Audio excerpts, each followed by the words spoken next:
John Mayer's Covered in Rain, his tribute to the 9/11 happenings, is a veritable cornucopia of the John Mayer trick bag.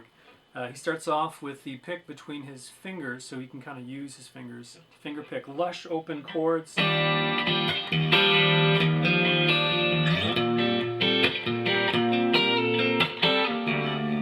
then transitioning back into the pick for the arpeggiated sections. Likewise with a solo.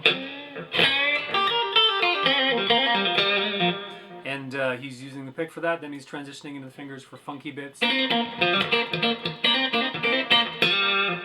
And likewise for nice soft passages.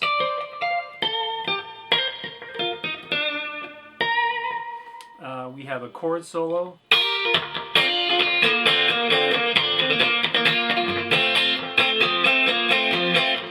Pretty much everything under the sun. We have some really fast comped strumming. And tremolo strumming. So let's look at all of this in turn and get this one under our belts.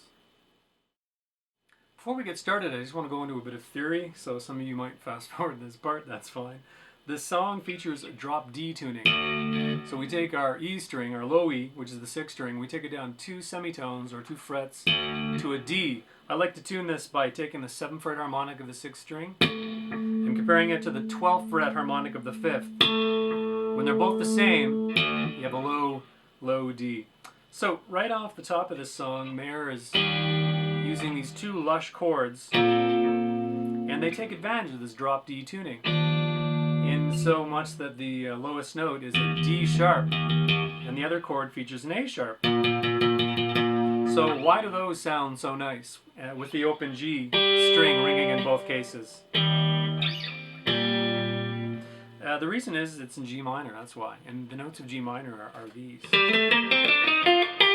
We have the G, A sharp, C, D, D sharp, A, and G. And right off the top, our very lowest note in this chord is a D sharp. It's the 6th note of the G minor scale. And then this other chord up here features an A sharp. Well, that happens to be the 3rd note of the scale. And then, of course, the open G can never hurt. The other notes down at the bottom of that chord are an F. We have the open G, string, and a D. So we're going to find that F here. We're going to find the G here, and the D. Same with the 2nd chord up top. We have that A sharp. We have a C. We have an open G. We have an A. So here's our, where were we here? We have our C, we have our G, we have our A. Where's our A? There we go. So that's basically the reason that he's made these choices. Even the little augmentation on that 2nd chord. You have this. That's just this. A sharp, A to G. So everything takes advantage of the low tuning and that key. And just before we go, the pentatonic scale of choice would be the G minor pentatonic 1st position. Altered a bit because of the drop D, but that's what you'll hear a lot of in this song. So let's get into it. John Mayer starts out in finger-picking mode for this first part of the song. We've got the pick between the sides of our fingers, allowing us to execute piano-style attacks on these 2 nice open-sounding chords with a clean sound. The pickup selector is in the middle pickups position. So let's just play through slow measure 1.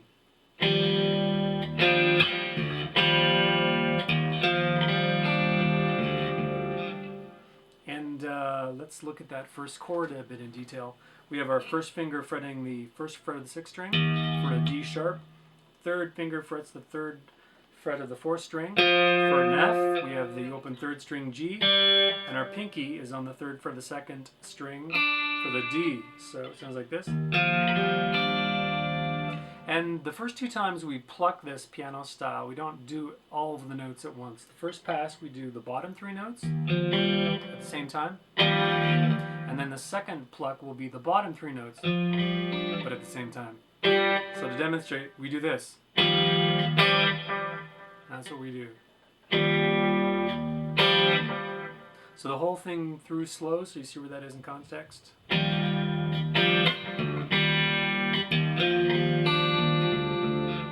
Okay, so after those first 2 selectively piano attacked chords, we have a slap followed by an open string, and then a repeating of the bottom 3 notes in piano style attack. So from the top, that first bit. One more time.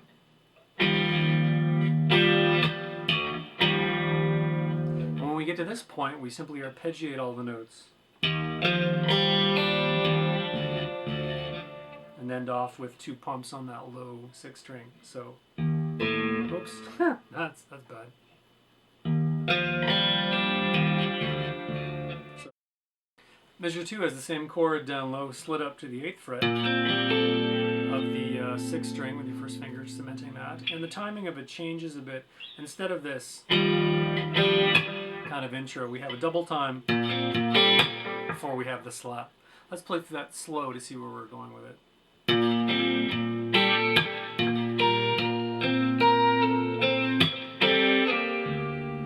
So that was measure 2, so we hear that double time thing.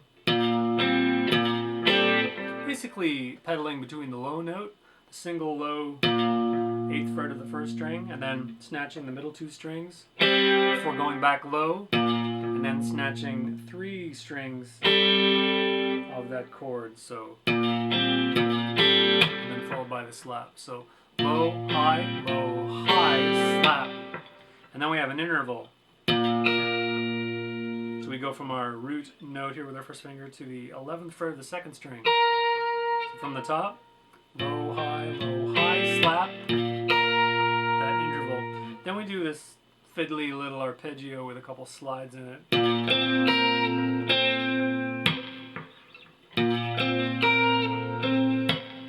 And following that with a slap. And we end off like that. Let's do the whole thing from the top.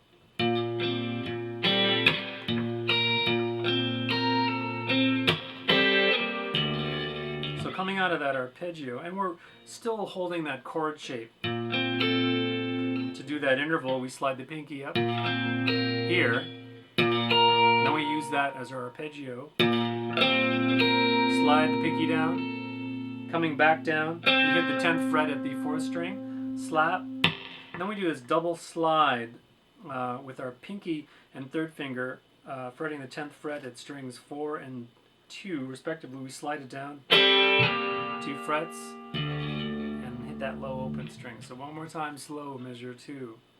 And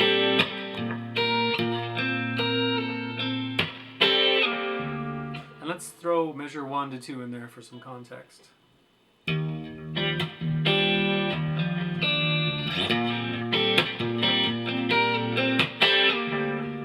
Measures 3 and 4.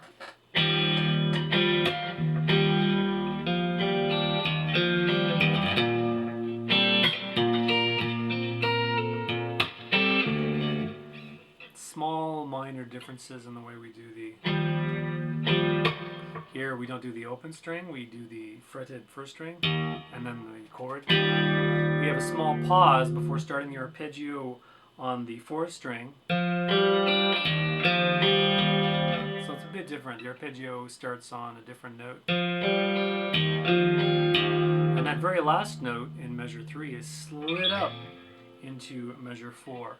And measure 4 starts to follow the same rhythm as the lower note. Instead of that double time thing we had in measure 2, like measure 4 starts off with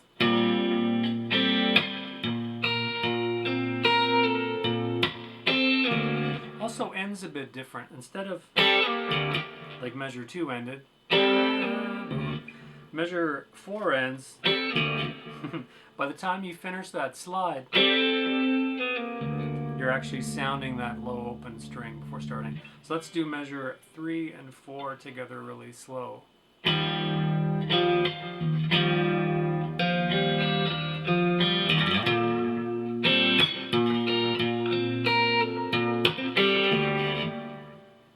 Measures 5 and 6.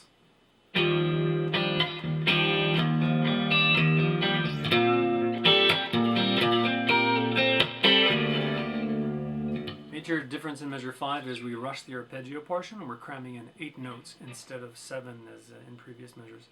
So measure 5 slow starts off the same as the other ones.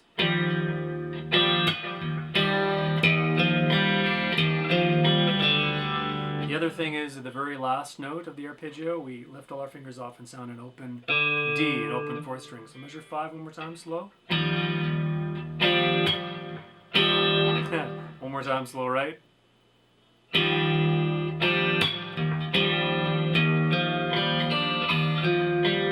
So it's just important to get the timing right. Because previously we've waited, like this time we're rushing right into it.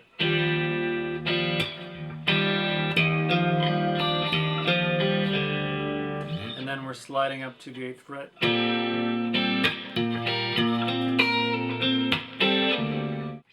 Measures 7 and 8 end off the intro bit, and they're pretty straightforward. Measure 7 is one of those weight arpeggios where we're just doing 7 notes. So from the top again.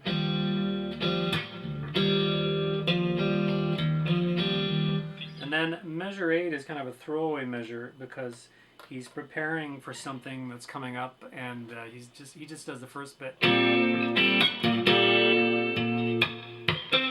And you hear an open string near the end, you don't have to do that. So he just kind of bails on it. You can kind of hold it if you want. And you hear this before he's preparing for the that's coming up. So let's do one more time, 7 and 8.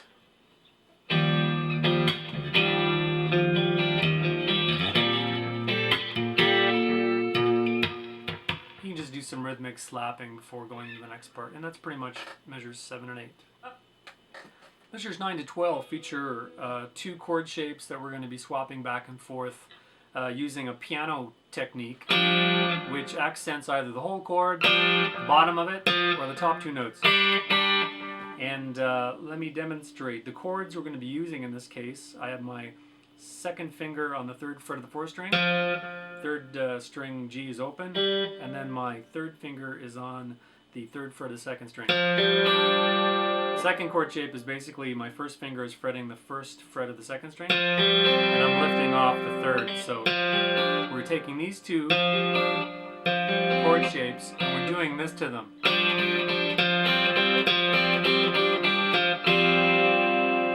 Pretty fast. Your performance speed is probably, and he put some feel into it. Different accents on different notes and things like that. But real slow, it's like this. They all have the similarity of starting with all 3 notes, and they all end with all 3 notes. And in between, we're accenting either the bottom bass one and the top 2 high ones. And it goes like this, measure 9.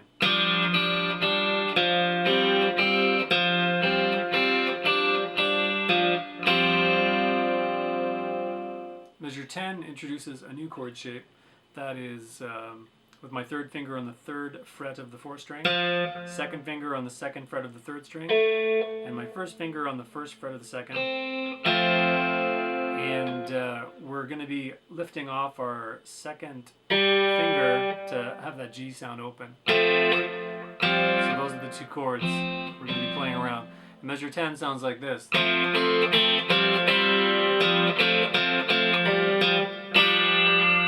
And actually that's the 3rd chord. We're basically coming back to the very first one we played before. So measure 10 slow again.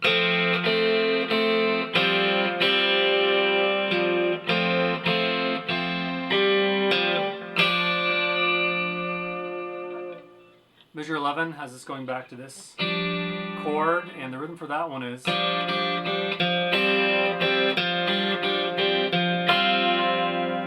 So one small difference, we're kind of extending one of the notes a bit longer. We're letting that one hang out there. And we're ending off on a 4-note chord that we achieve by rolling our first finger and barring strings 2 and 1 to get that high F in there. So we're ending off on that chord. So one more time.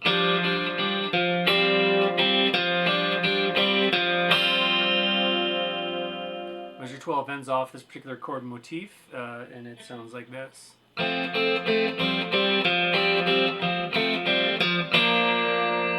So that actually ends off by barring the 3rd fret on strings 4, 3, and 2, and shaking it a bit, adding some vibrato, and again, slow from the top.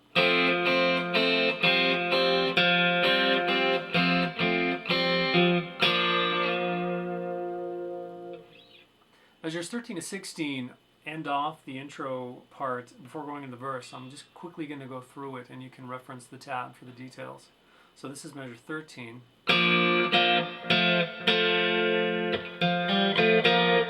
Going into measure 14.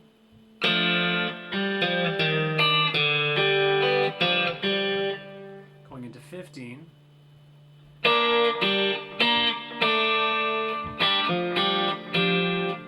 And then finally 16.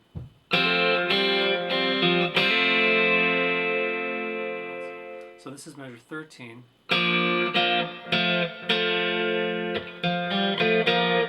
Going into measure 14.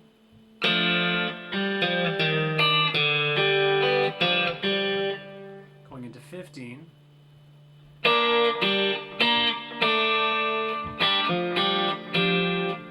And then finally 16. And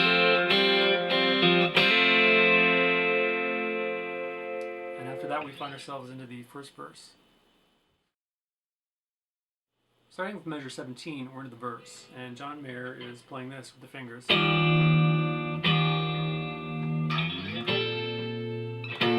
pointing at the crowd, touching himself. But it's hard to hear, because the other guitarist is playing this D major 7th, letting it hang out for each measure. Very loud in the mix. But rest assured, Mr. Mayer is playing this. He's going, these days when the world's getting colder, I spend my life getting older than I planned. And that part there is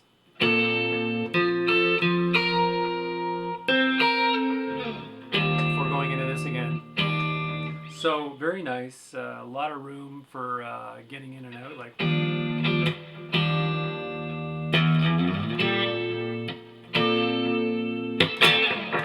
now he doesn't do any of that, but you really feel the want and need sometimes to kind of jazz it up going between the two chords. But that is pretty much how the verse is played.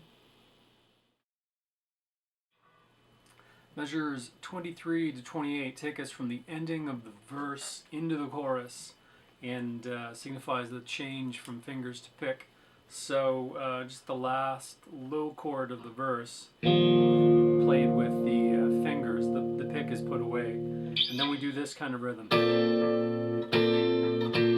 Switch to the pick, and then we're going into the chorus.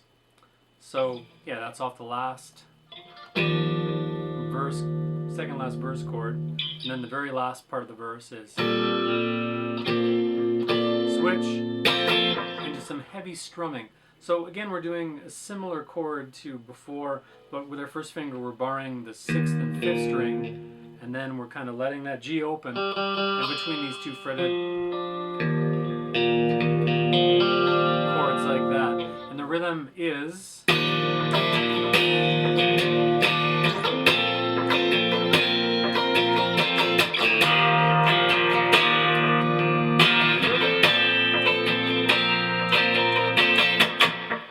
in between the chord changes, you can have some muted like that. So switch to the next one.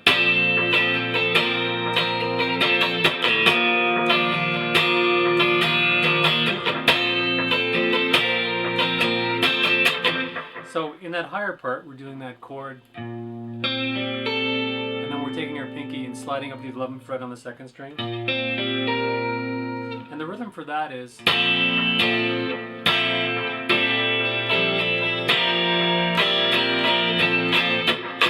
so. And then lather, rinse, and repeat.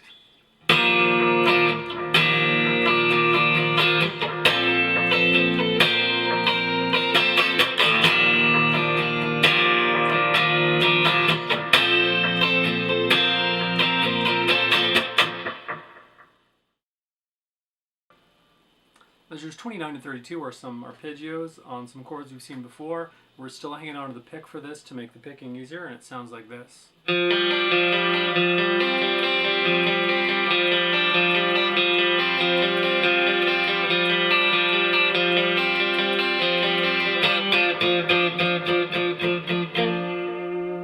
Before going into the verse part again. Not much to say. The very first time you pass through this, it's a bit different. You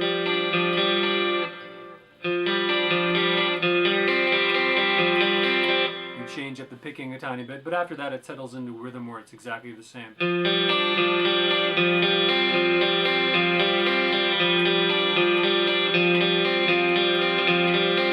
It's just the very first time we play in measure 29 that it does this.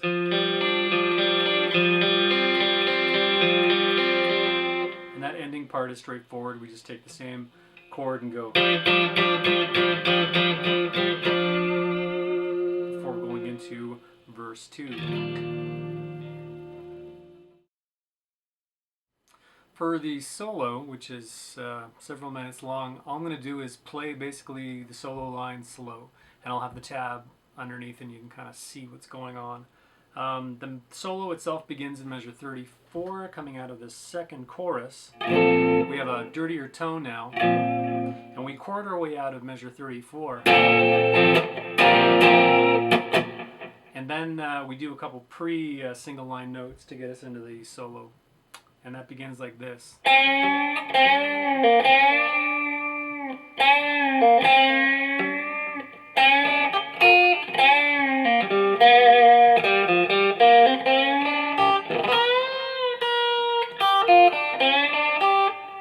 One more time slow, coming from the middle of measure 34 to measure 36.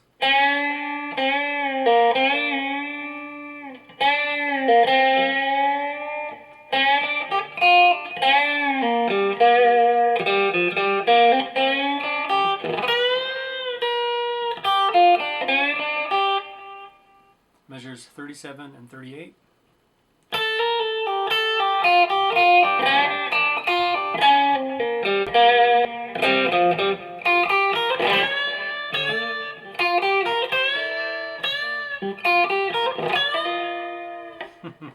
When you're doing that at warp speed, you probably don't get all those little overtones. So the tricky part in this one is this.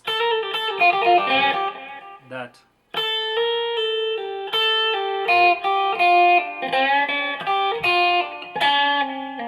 So that's a pull off from the 6th fret to the 5th. And watch the double kind of string part there, and then just a series of bends.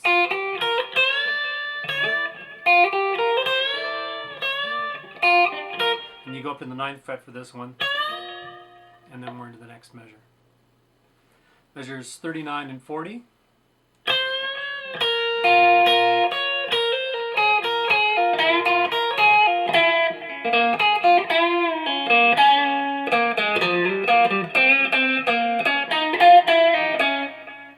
Slow one more time.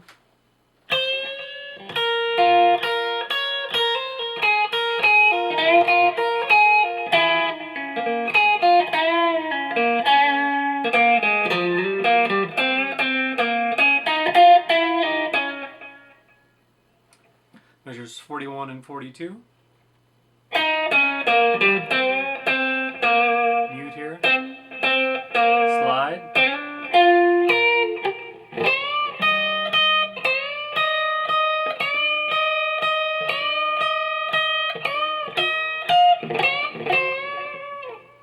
Slow one more time.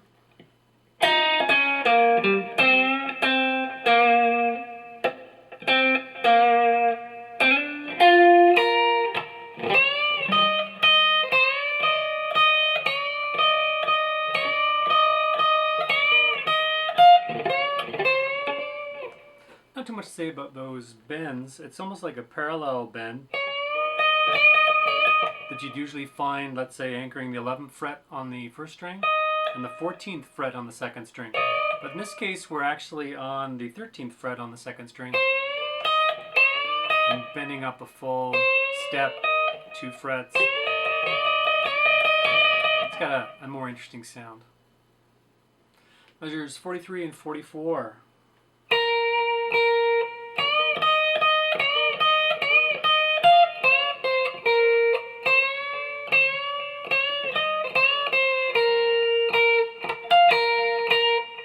Here we're actually doing parallel bends. We're anchoring on the 11th fret of the first string with our first finger, and on the 14th fret of the second string we're pushing up till we match that note underneath.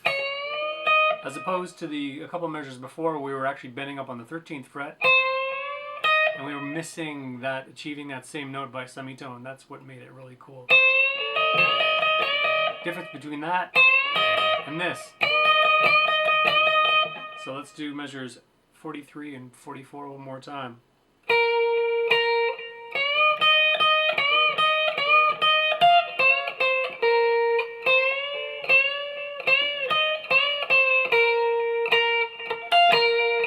There's a tiny little muted note before the last three. Measures 45 and 46.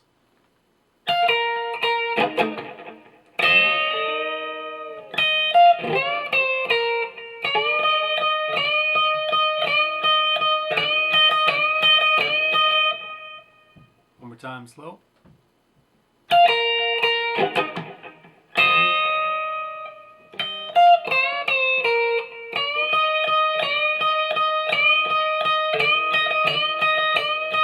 So there's a bit of a speed up coming into those bends. We go, you'll see that naturally speed up. And just near the beginning there, there's a bit of a pause. We have that.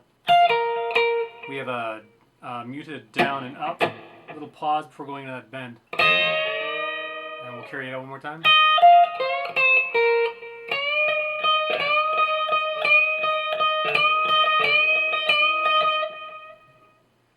Measures 47 and 48.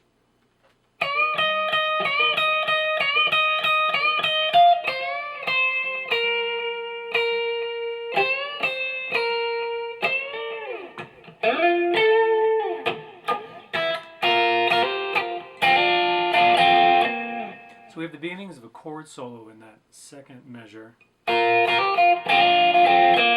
And coming off those bends,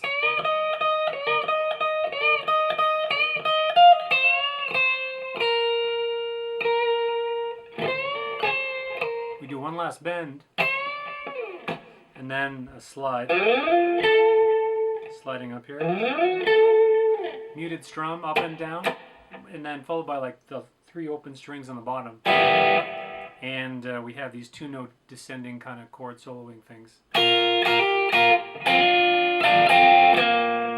sometimes hitting 3 notes, sometimes hitting 2. So one more time from the top.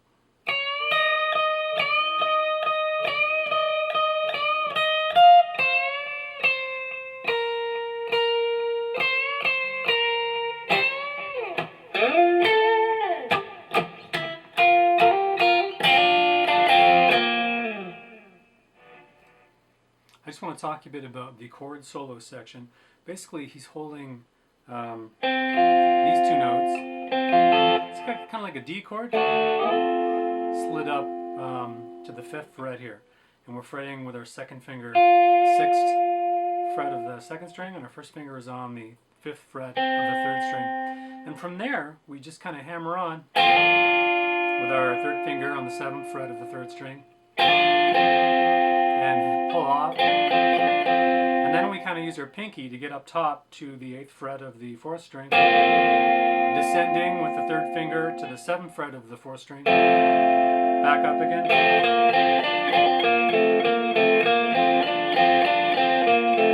And occasionally going down with our pinky to the 8th fret of the 5th string.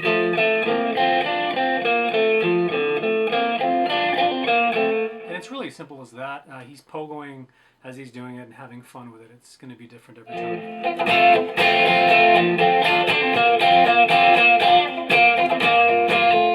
Measures 49 to 50 are something you're probably going to want to make your own, because he's pogoing while he's doing it, and there's a lot of little minor changes. As long as you get the main idea right, you'll probably be fine. So we're doing this loosely fretted chord, and then we're just basically flitting our fingers, hammering on and pulling off and adding notes when necessary. So what's heard on the track is this. This is measure 49.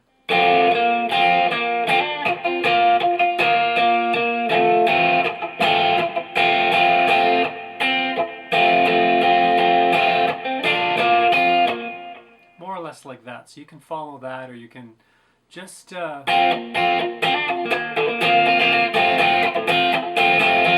kind of make it your own. So the main kind of notes that we're throwing in there are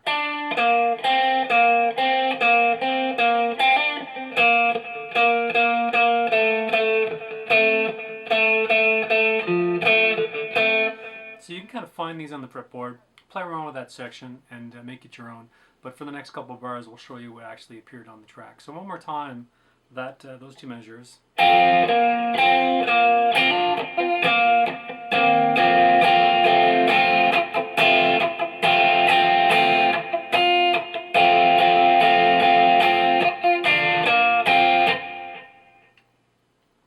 Measures 51 and 52.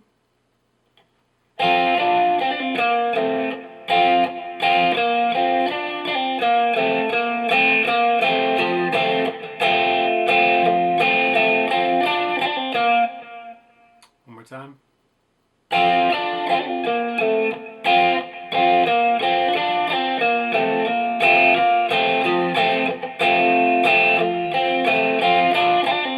This is one of the times we go down to this low note,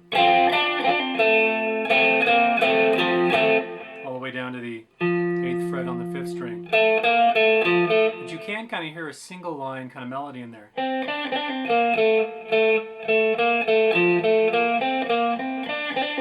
And kind of, if you use that for your guide, it's easy to fit all these hammer-ons and pull-offs into that context. Measures 53 to 55, end out the chord solo. There you go, like this.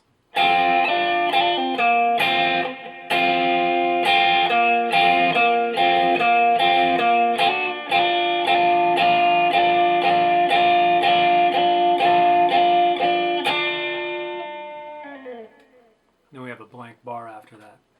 So one more time.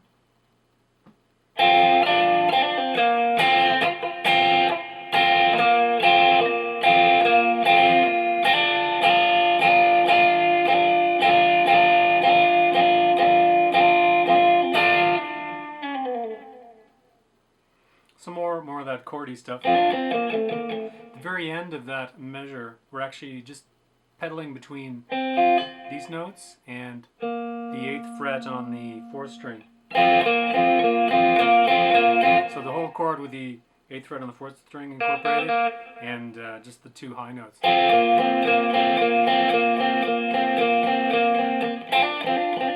then we go into this segment where we hit 12 of these hammer-ons.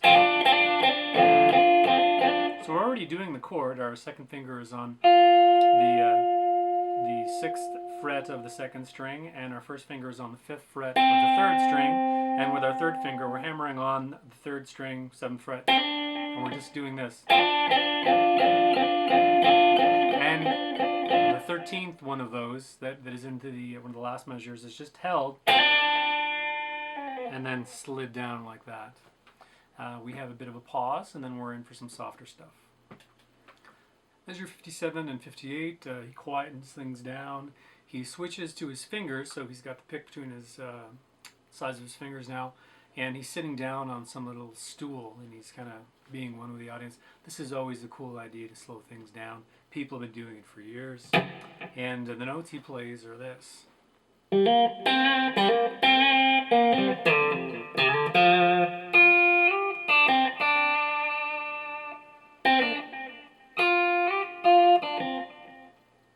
And those are the first two measures. Not too much to talk about here. He's doing some open string from the open G. And then coming down. Before going up high. And then returning to that motif. To end off that measure. Measures 59 and 60 continue that soft motif.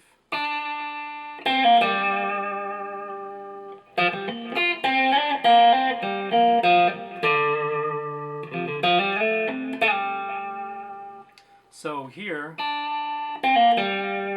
right afterwards, it's muted a bit.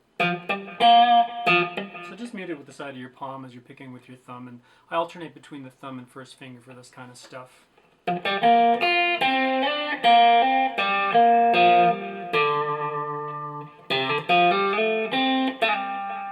Ending off with that down slide. Measure 61 and 62.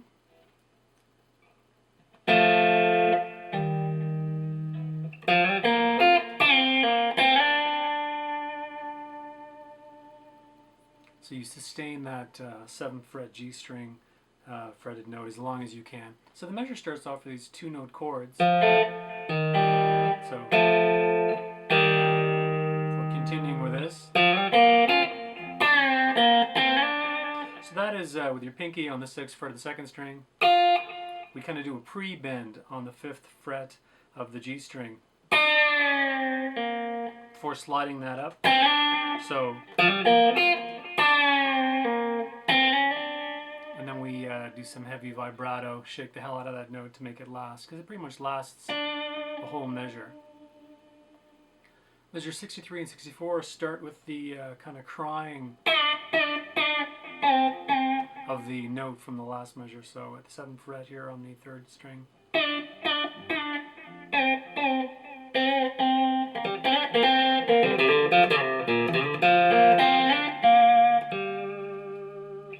One more time. You kind of do a little kind of one semitone pre-bend. 3 of those, then 2 slide down to the 5th string.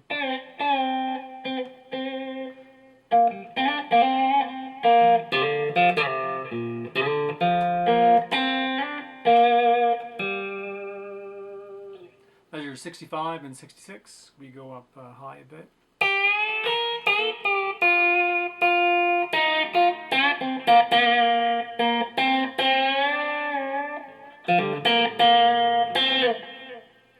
And it ends off like that.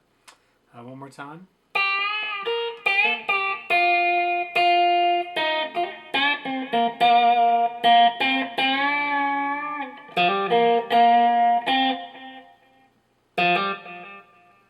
And that last note turns into a pretty cool lick after this. Measure 67 and 68.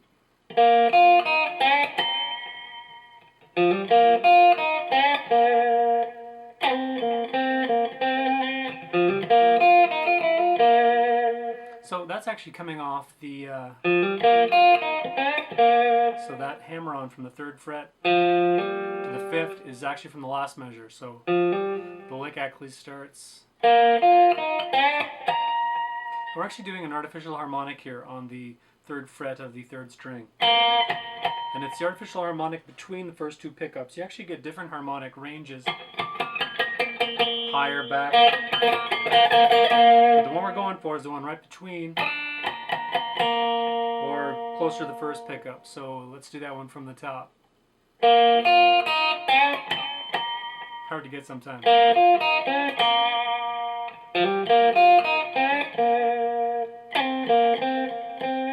And this is a neat little bit.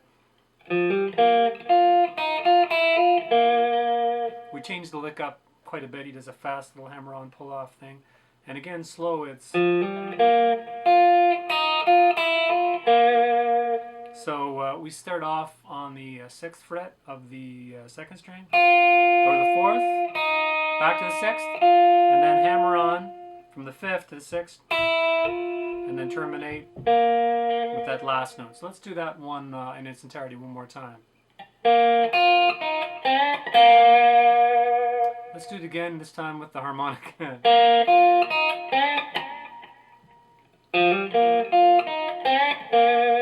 Nice little slide.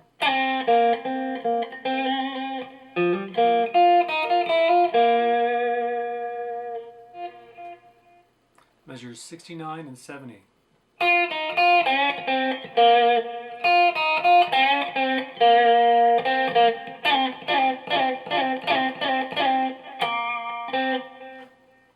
So it continues that theme with this lick. Then we do this kind of slide thing. We're actually fretting with our 2nd finger the 6th fret of the 2nd string, and then our 3rd finger is on the 7th fret of the 3rd. And we kind of we slide these both down. But we're actually concentrating on sounding the note on the 3rd string. And the high note is just there at the beginning. Like that. With a little artificial harmonic in the same spot before terminating on the 5th fret of the 3rd string. Let's do that one more time.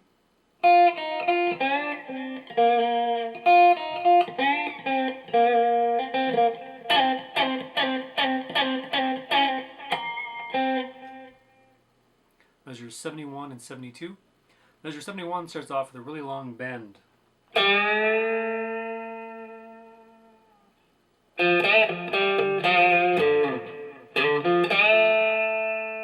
And then it ends with it in the bent position, and the very next measure it lowers it. So that's on the 5th fret of the 4th string, and we're bending it up for a long time and giving it a bit of vibrato. So as long as you can, slide, and we take that into the next measure. Measures 73 and 74. We start in a pre-bend state for this, coming off the last note, so it starts like this.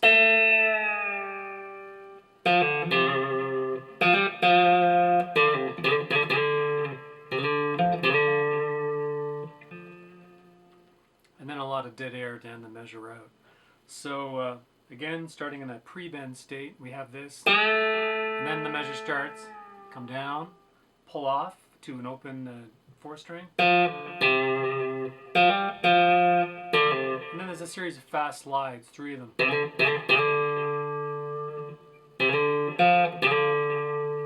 Ending off with this note in an odd place. So one more time from the top.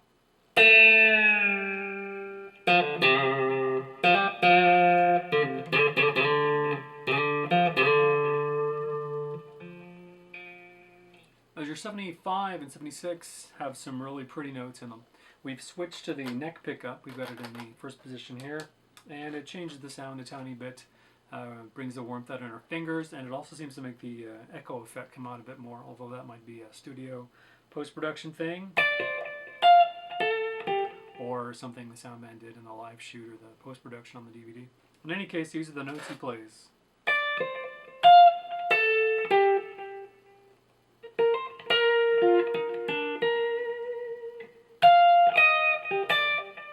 And then we're into the next measure.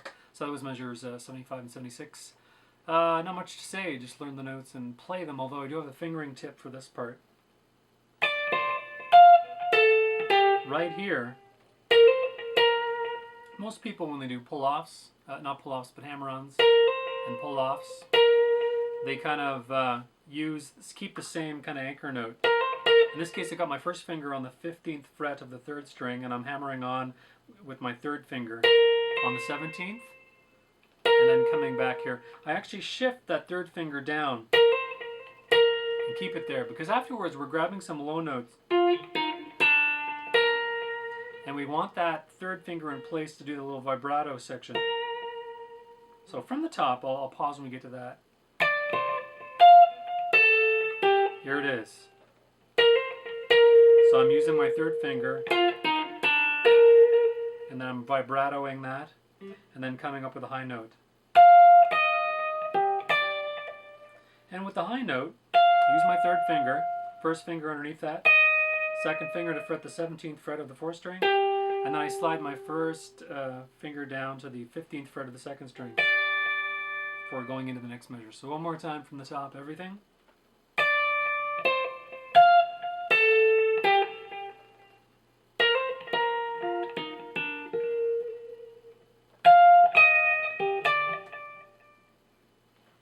Measures 77 and 78.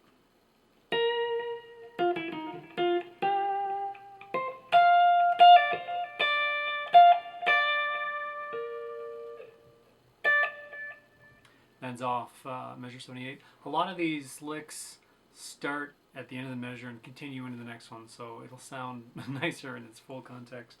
So again, one more time from the top.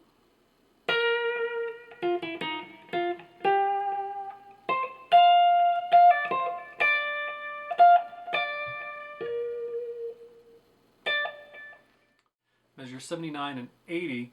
Keep in mind that the trailing note from measure 78 is this.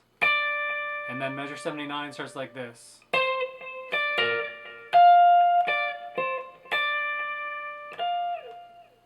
And then the end of the 80 is a lead-in note to measure 81. So one more time, 79. And I'm going to trail that last note from measure 78. And then it starts 79.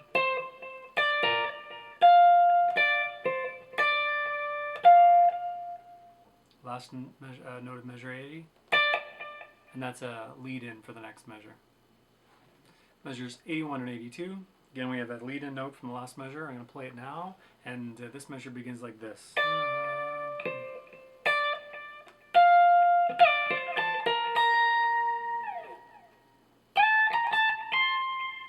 And that's those two measures. Let's look into that in a bit of detail. Lead-in note. Measure starts with this. Here's a neat little slide,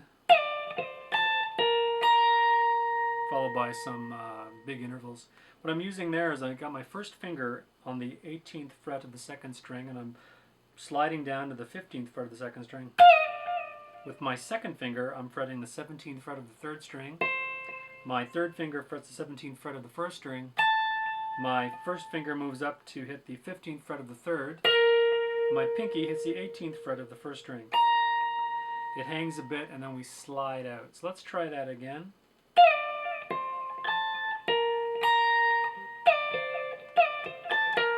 Bit of a spider walk. And then we have this little run up. And all that is, first finger slides from 15 to 17 on the 1st string. And then 18, 17, 20. And then that ends off the measure. Measures 83 and 84. We start off with the 20th fret on the 1st string ringing, and then we have a descending lick.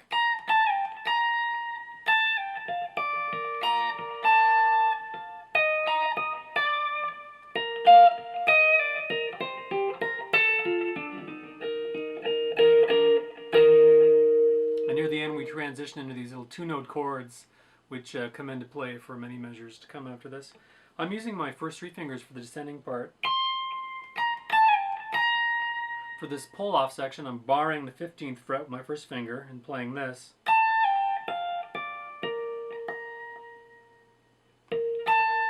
After that, we have this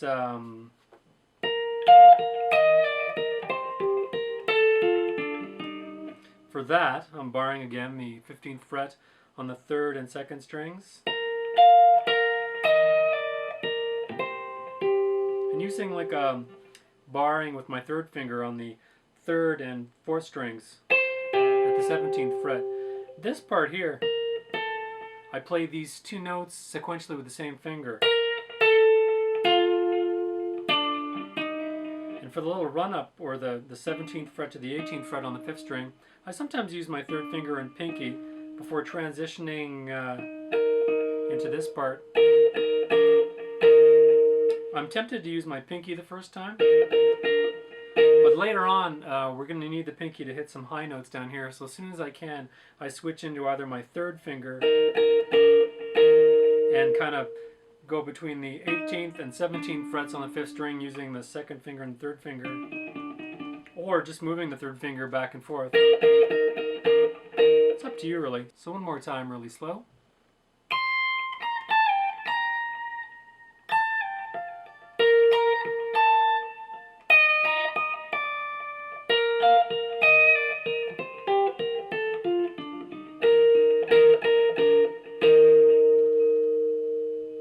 Measures 85 to 89. Instead of showing you exactly what's in the tab, I'm going to show you the overall motif. It'll be easier to learn this way. What we're doing is we have our we're doing these two notes in a wide interval. We're skipping over the 4th string. We have our third finger on the 18th fret of the 5th string and our first finger on the 15th fret of the 3rd string. And we play these two notes together in this rhythm. 1, 2, 3, 4. After that, with our second finger, we place it on the 17th fret of the 3rd string. We have this thing going.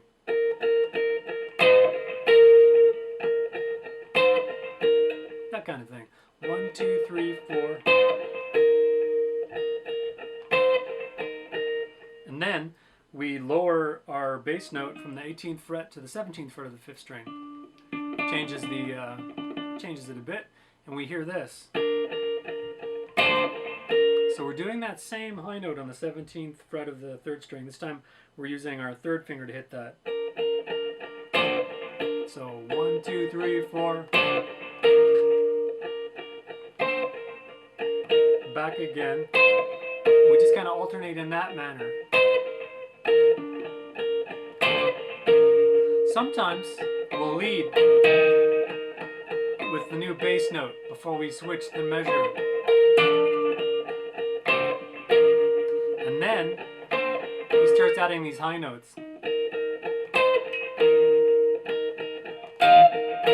And what that was the 18th fret of the 2nd string, and we play that with our pinky.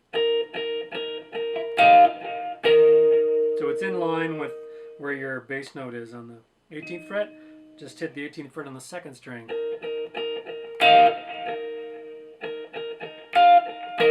And then back to the lower one. And another thing he does sometimes is he'll bend that 17th fret on the 3rd string in this manner. So what we're doing there is 2, 3. We're bending up on the 17th fret as we're plucking the bass note as well. We're leaving the 17th fret bent. We're picking it when it's bent and then moving it back down before retreating to the 15th fret on the 3rd string. So slow, that sounds like this. And then back to this stuff.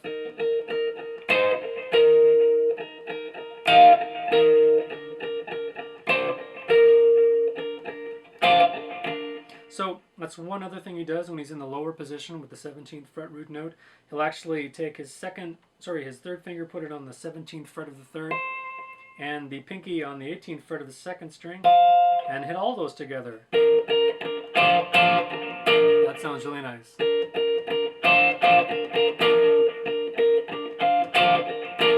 So that's pretty much it. We're going between this and then tacking on this high note.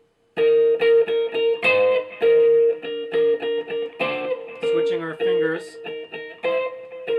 to make the most economical fingering decisions. And that's pretty much it for measures 85 to 89. Measure 90 gets us out of those two-note intervals and into another motif. And the way he gets out of it is, and this is something I didn't mention before in the last bit, sometimes he'll just pluck the bass note on its own. That sounds good too. So measure 90 is like this.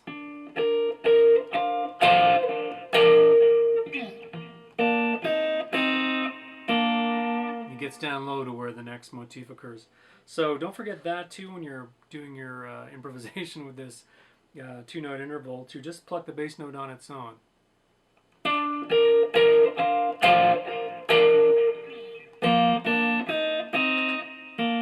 And what we're doing here is, on the lower part, we're barring the 3rd fret from the 4th string on down, and with our thumb and first finger, or 1st and 2nd finger, depending on whatever you want to do, we're plucking these 2 notes here on strings 4 and 3, and then down 1 string to strings 3 and 2, and then we're doing these notes. So that little, we're pressing down on, with our 2nd finger, 4th fret of the 2nd string, and then with our 3rd finger, the 5th fret of the 3rd string. Measures 91 to 95 are my favorite in the piece. It's this stuff.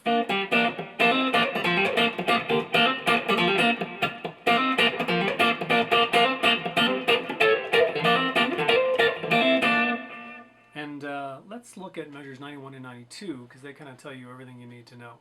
So measure 91 slow is like this.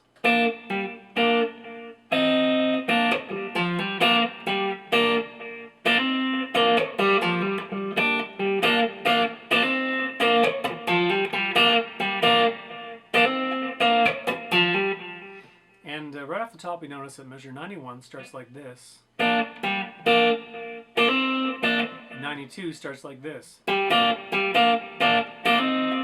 So rhythmically they're very different, and 92 kind of sets the stage for all the measures that follow it. So it's important to start off that piece like this, and then every other measure after that usually starts like this. So let's look at the notes we're playing there. Right off, we're barring the 3rd fret from the 4th string on down. I'm using my thumb, I'm hovering over the 4th string here to play the bass notes and the hammer-ons and the slaps, while the 1st and 2nd finger are anchored under the 3rd and 2nd string to snap those 2 high notes out in tandem. So I'm playing them at the same time. And let's just go through measure 91 and see what's going on. So I'm going to stop there. The 1st finger is also responsible for muted pops.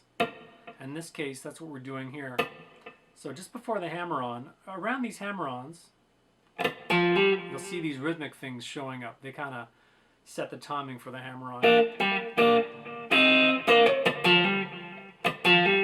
And all it is your 3rd finger is kind of drifting out on the 3rd string in the area of the 5th fret. Sometimes you get a bit of harmonic. And I've notated that on the tab in some cases. But it's just there to be muted. So your 1st finger pops it up, and then the thumb follows suit with the hammer on. So let's take measure 91 again from the start so we can see that part. Actually, I did a slap in there that I didn't need to.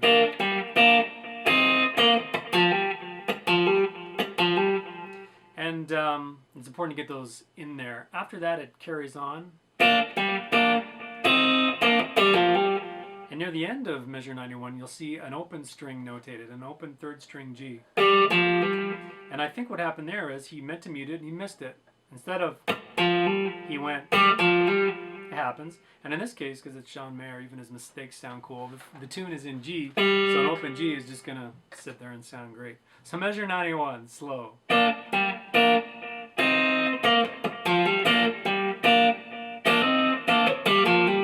So things of note, that rhythmic thing, preceding the hammer-on. Measure 92 starts differently. We start with the 5th fret of the 4th string. And the rhythmic trick is going to be different. So remember, we're starting with this note, and we're alternating thumb, fingers, like this. The rhythmic trick is actually involving a slap now. I slap with my thumb on the 4th string. I slap. I do my rhythmic pop with my 1st finger. In this case, it's right on the 5th fret harmonic. And then my hammer on. So, slap, pop, hammer on. So if you get that down, you're halfway there. Slap, pop, hammer on.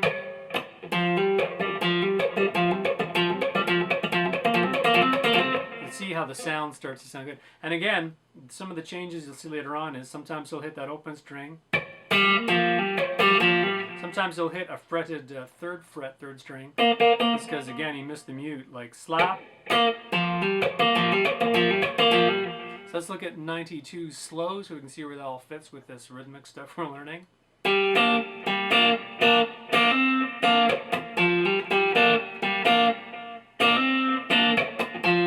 So that's the thing to take away from there. The slap, muted, pluck with the first finger muted, and then the hammer on. After that, it's pretty much the same. It's slow it down.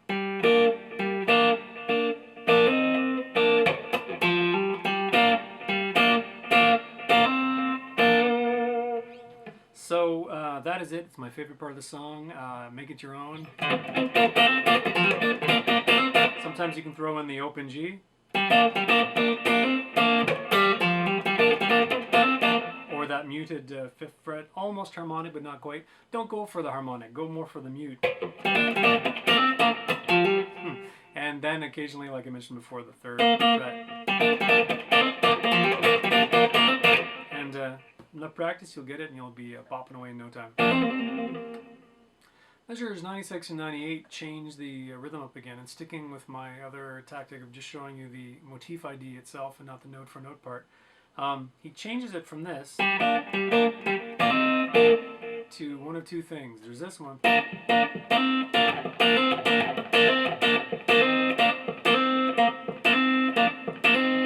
So there's that one. Or this one. So that slapping is increasing. And we're moving the slapping kind of down to the area of the 3rd string to make this easier. We're kind of preceding the notes with this 3rd fret, 3rd string.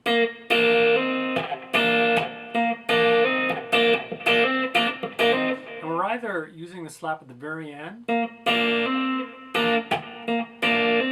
like this, at the end, or the second last note.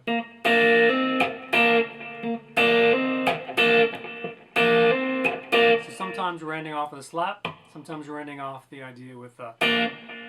So one more time slow, those two small changes.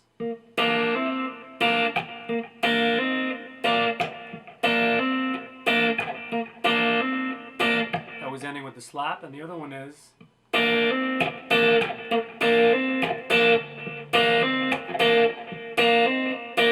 Occasionally he goes back to that 5th fret note.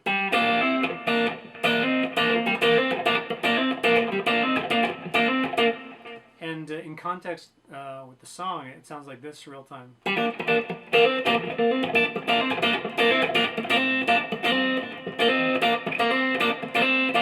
And with all the instrumentation behind him coming to a big crescendo, it sounds really cool. Near the end of that, measure 98, he bails out of that and just shoots up to the 15th fret on the 3rd string and hits the 15th fret note a couple times, and that precedes another change in the motif.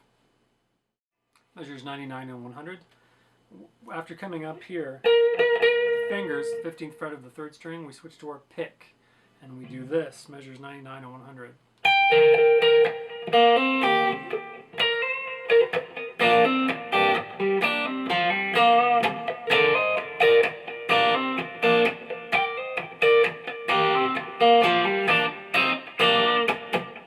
So what we're doing with that is we're barring the 15th fret from the 3rd string on down, and we're doing this. So the 1st string once, and then the 3rd string 15th fret 3 times, and then a muted kind of chunk. Then we slide back down to the 3rd position and we do this. So we do that 2-string hammer-on we've been doing all along. We're ending with the 3rd fret of the 1st string, that note. And we slide up on the 3rd string, we do the hammer-on from the 15th fret to the 17th. Hold on to that for a little bit. There's another rhythmic chunk or two, and we go back down here. And we do now that's like that. It's actually 4 notes sounding there. 2, 3, 4. Then we go to and end off with So let's do that one more time slow.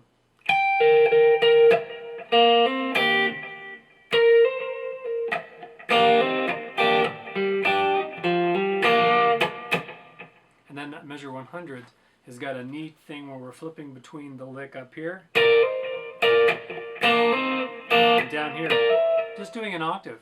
So the same notes here, 12 frets up. So we go from the 3rd position to the 15th position, and we do this. We're barring the 15th fret on strings 3 and 2, and we're hammering on from 15 to 17 on the 3rd string, and 15 to 16 on the 2nd string. We do this. A little chunk, back down low. And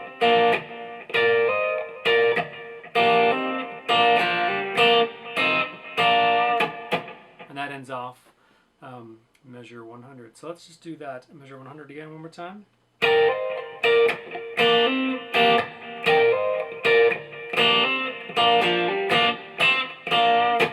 And right after that last, you're coming right away with that lick. And it ends off with 2 muted up and down strokes. Measures 101 and 102. 101 carries off from the last measure with this kind of thing. Let's run through them both slow. And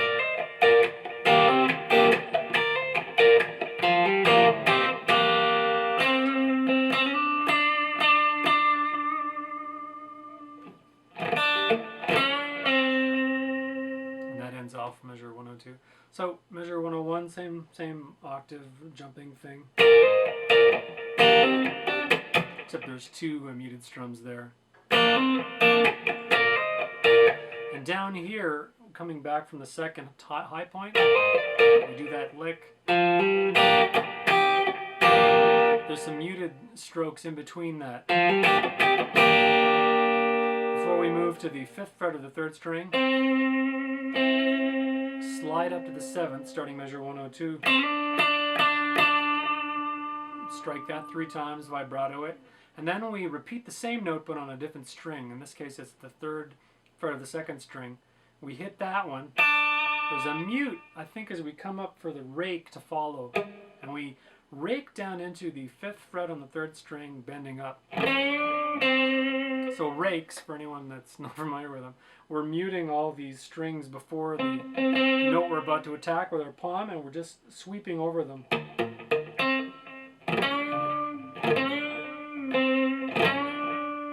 It's a pretty noticeable rake in the track. So let's do that. Measures 101 and 102 slow.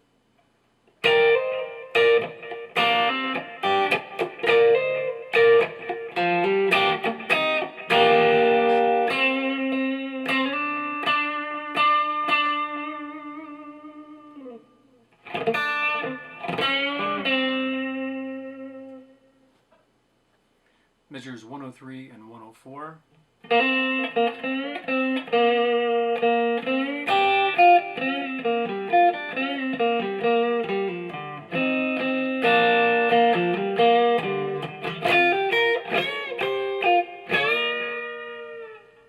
Starts off nice. Goes into this lick, which we've seen before.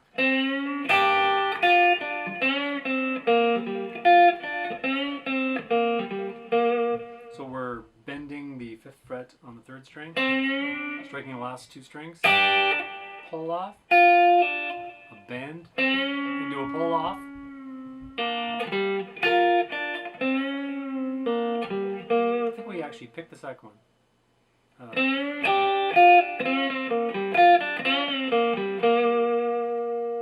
And then we're into measure 104.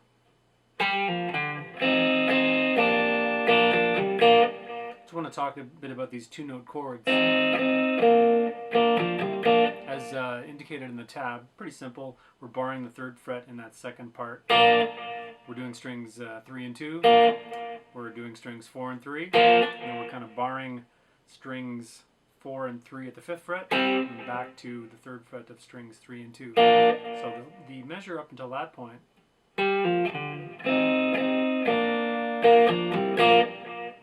Then we do this note sequence.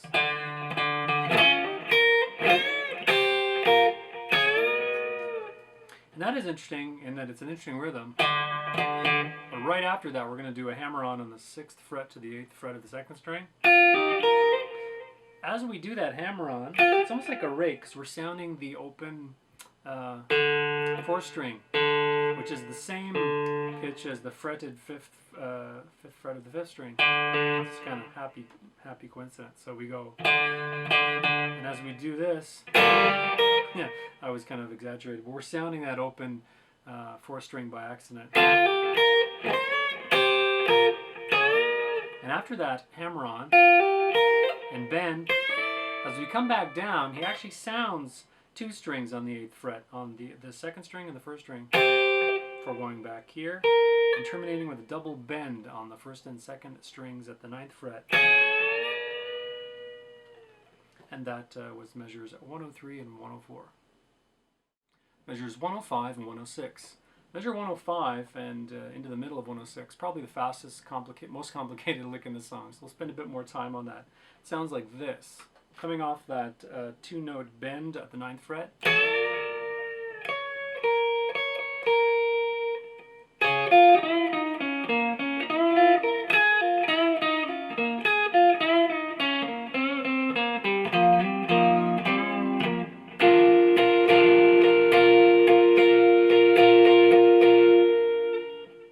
So, starting with this.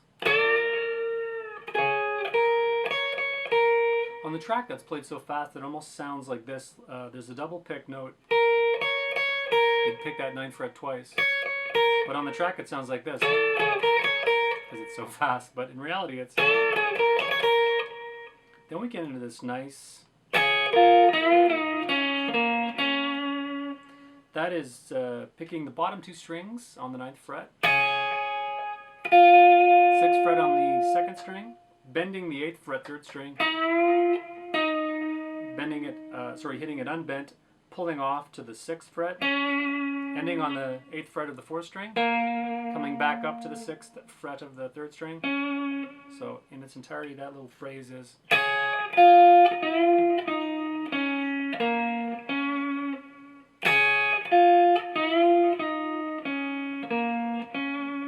And then we actually come up again.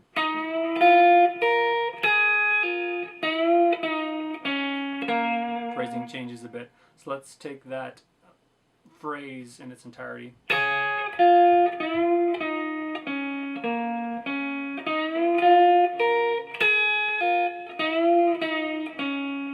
Then we just repeat it, but instead of doing a pull off, we're picking. So from the top again.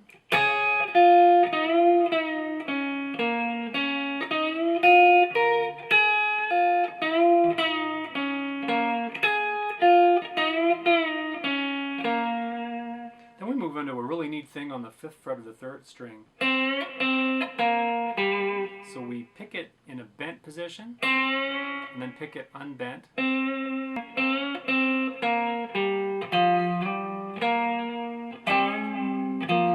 Near the end of that, after this part, we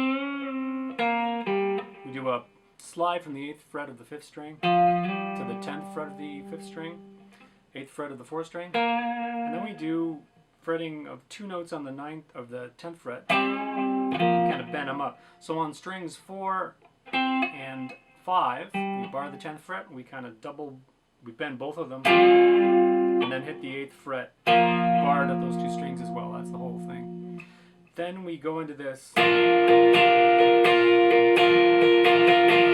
chord thing, and that particular chord is a 3rd finger on the 12th fret of the 4th string, 1st finger on the 10th fret of the 3rd, and we have a 2nd finger on the 11th fret of the 2nd string.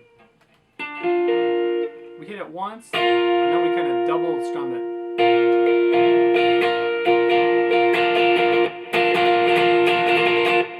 Let's do the whole thing from the top slow.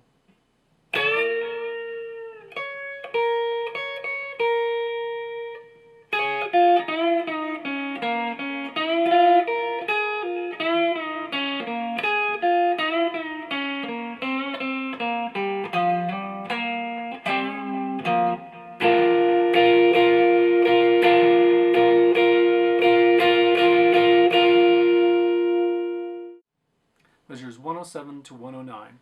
feature a lot of fast strumming. I'm not going to go into great detail about exactly what he does because I don't think anyone's going to copy it exactly, but I'll show you the overall notes he's hitting for the most part. So he starts off measure 107 by changing the root of that chord from the 12th fret of the 4th string to the 13th fret. Then he goes back down to 12, to 10, back up to 12, and then he goes between 12 and 13. Before doing a little chord bendy thing on the 12th fret of the 3rd string, pulling off to the 10th. So I'm going to play that slow just to show you more or less what he's doing.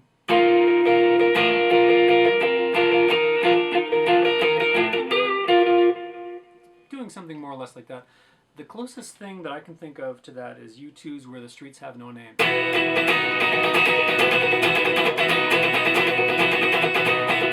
So it's the same kind of idea and feel, minus the delay triplet trick. So let's go over that one more time. Measure 107.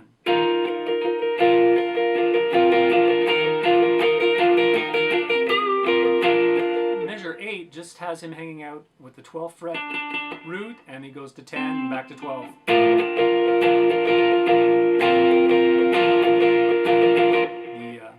appropriate amount of times. And then finally measure 109. He starts off on the 13th again, and he gets a bit of the 13th fret of the 3rd string.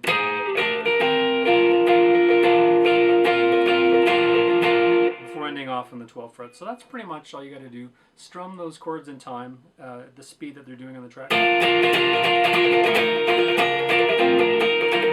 The challenge is muting the other strings around it. I have a tendency to do a broom handle grip and sometimes sound some bad notes. So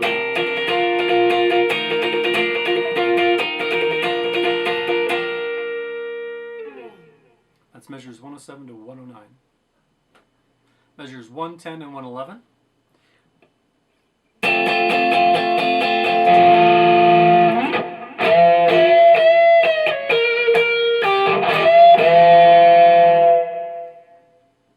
So we're coming from that chord up here with the root on the 12th fret of the 4th string. We're bringing it down, same shape, for the root to be on the 7th string. So our 3rd finger is fretting the 7th fret of the 4th string, 1st finger is on the 5th fret of the 3rd, 2nd finger is on the 6th fret of the 2nd string. We hit that 9 times. And in the middle of that sustained last note, we're going to hit our tube screamer. So it sounds like this. Whoops. So it's more or less slightly dirty, but we're going to really make it dirty in a second with the tube screamer. We end off with some muted strumming. So this kind of technique of hitting the chord and then hitting the distortion pedal, it's a really nice little subtle thing to give it some oomph. Gives a little foreshadowing of the screaming solo that's about to come. And that happens in measure 111. We're at the 11th fret. We're doing a 2-string bend here. To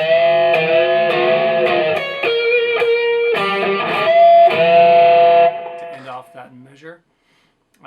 Not too much to say, so we're grabbing the 11th fret with our 2nd and 3rd fingers, bending it up 3 times. Hitting it unbent, going to the 9th fret of the 1st string, 11th fret of the 2nd string, going down to the 8th fret of the 2nd string. Here we hit an open 3rd string with a bit of a muted 2nd string, and then we end off by the 11th fret of the 1st string twice. So let's do that from the top.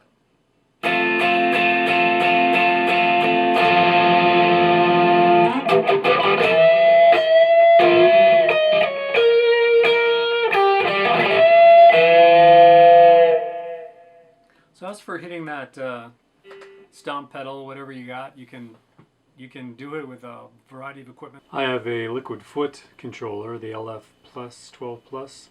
I think it's the best one in the world. You could launch the space shuttle with this thing if you really wanted to. It's got all kinds of neat features. In this case, I've got the stomp bypass the tube screamer. When I click on it, I get it back. You can make the LEDs change colors. I think there's about 7 of them, but I only use 2 or 3. And that I have going into my Line 6 Pod X3 Pro. And that's where I'm using all my presets. I got some other stuff in there that we'll talk about another day. So you can pick and choose exactly how you want to do this, but it is a nice subtle effect.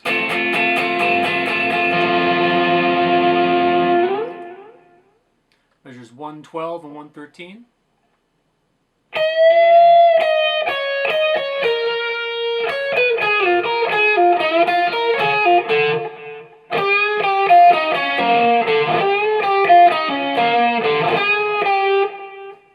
Coming off that, we've got the tube scream ROM now. It's a much screamier sound. We're on the 11th fret of the first string, we do this.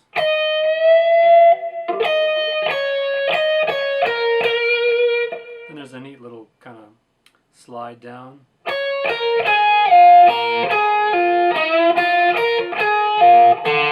Ending off on the open 4th string. Let's do that one again.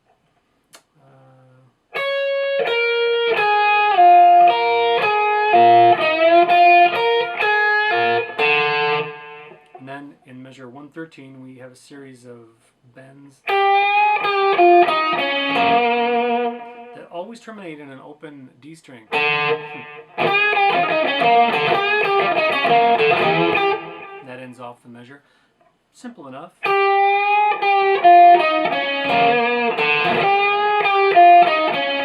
they involve a rake leading up to that first bend. So we're on the 8th fret of the 2nd string. We hit it unbent. And then it's just like a little rundown. Open. So don't forget the open strings and the rake preceding each bend.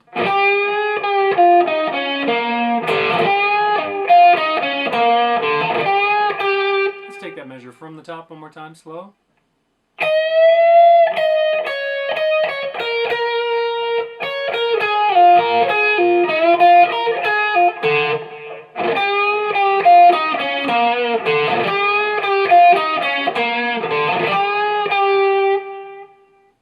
Measures 114 to 116.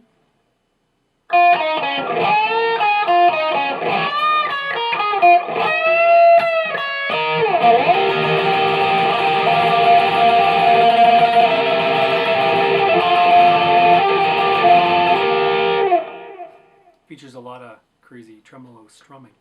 So we're continuing in measure 114, that lick from before, which is... This time we're starting it up a bit higher. And then we're just starting it on a new string each time, and we're going up the pentatonic scale basically. So it starts off in the middle of the previous lick, and we go to, and then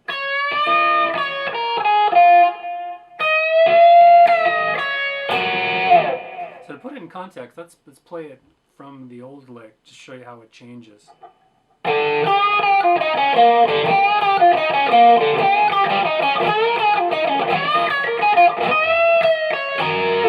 That's kind of a neat thing. So the new notes we're starting on are the 9th fret of the 2nd string,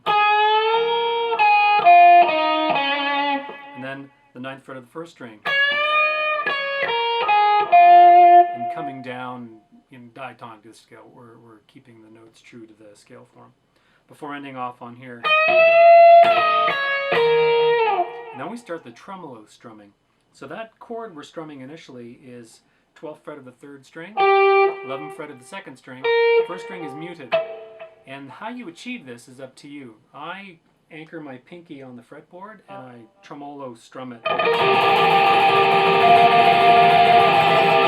John Mayer doesn't anchor his pinky. He anchors his arm up here on the guitar. He goes close to the neck and he does this kind of thing.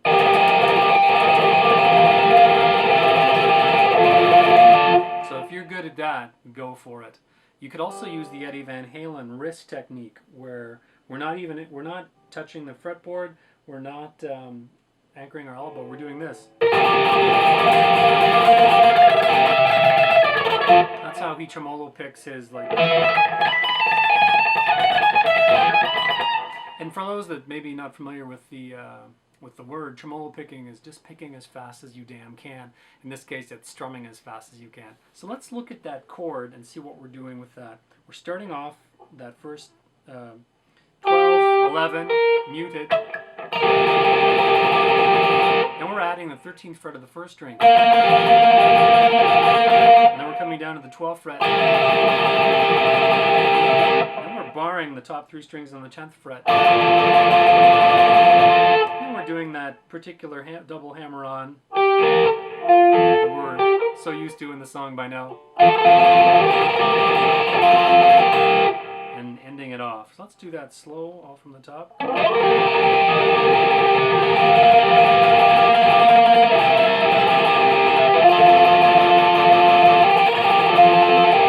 He does that a couple times at the end from the 10th fret.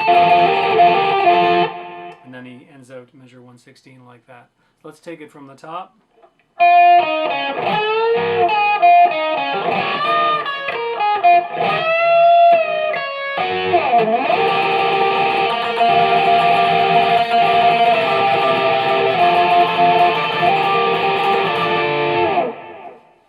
Measures 117 and 118.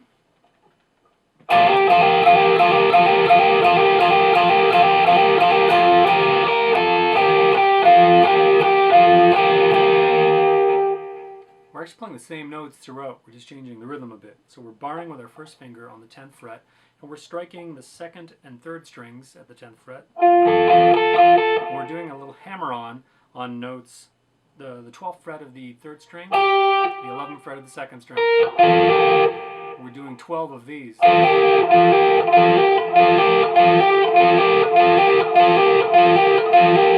Like that. And then measure 118, we change it up a bit.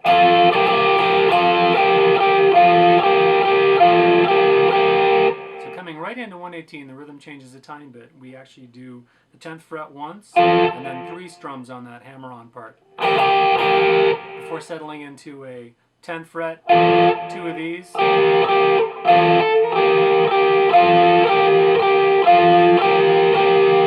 Before ending on the hammer-on portion of the chord. So let's just run through that one more time. 12 of these.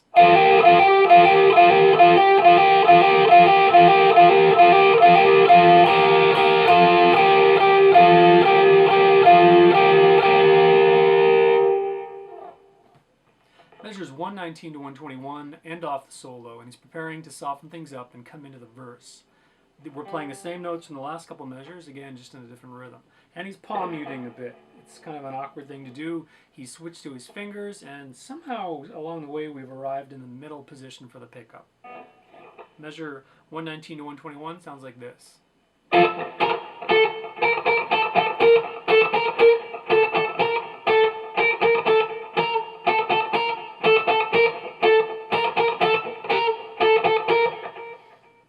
Straightforward enough. It's kind of hard to palm mute, so just pick as soft as you can to bring the dynamics down a bit. Measure 119 differs a bit, but measure 120 and 121 are exactly the same. So again, 119 starts like this.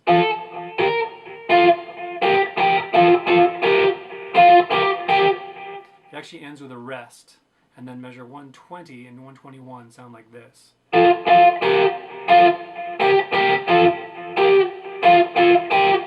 And then 121 exactly the same.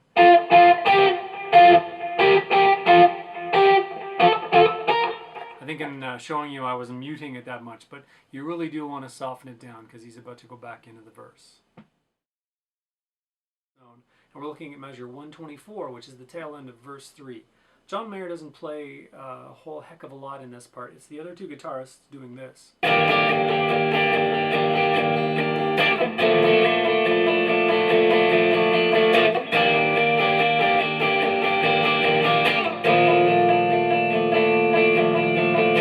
The only time Mayer gets involved is in the final bar, 124, where he does this.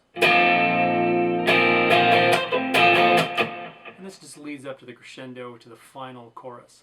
So one more time, it's that high chord. We leave it hanging out there. We slide our pinky on the 2nd string up to the 11th fret. We come back down, and in between those, and ending off, we have these muted strums, down, up. So one more time.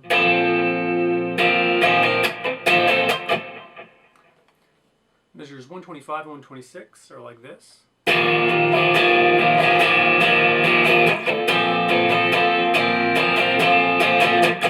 So remember, strumming, down ups near the end of every measure. Say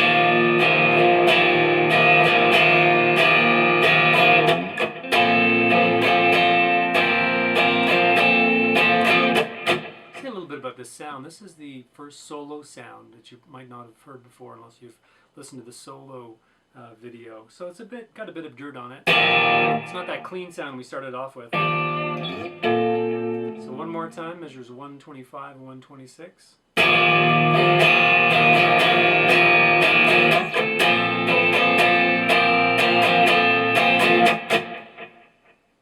Measures 127 and 128.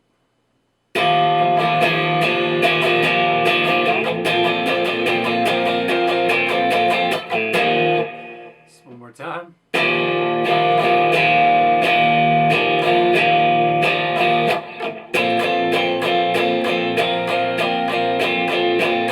At this point, it's a real driving thing, and it almost becomes a bit out of tune. And I can hear him opening up on this open fifth string occasionally. Instead of we have this, and it sounds weird. He's just not fretting it right, but it gives an underlying growl to the song. Let's just do that again, 127 and 128.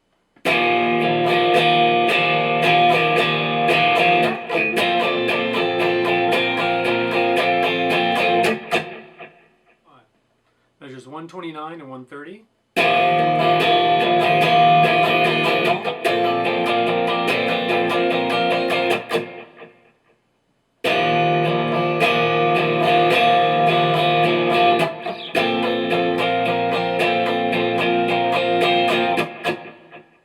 So small changes again, but we still have that driving.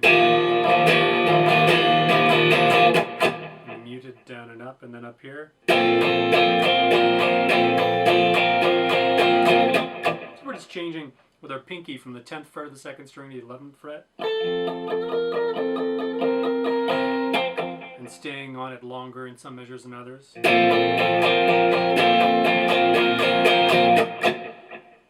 Measures 131 and 132.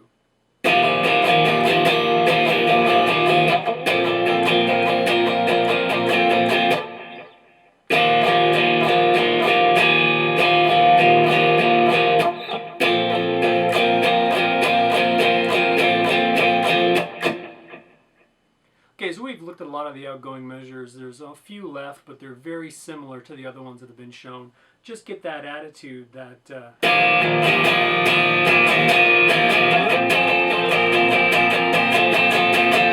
he's really doing a lot of up, down, big heavy arm movements for those. You get the idea. After that, he goes back to that instrumental.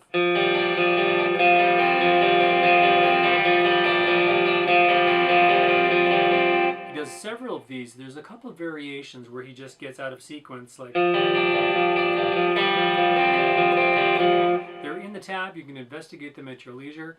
Just know this, that he ends off with that final bit, and then he goes, and that's the last chord. It's the 3rd fret of the 4th string. We have the open G and the 3rd fret of the 2nd string. End it off however way you want. So there it is. The song is 9 minutes and 34 seconds long without the talking intro or outro. So have fun with it.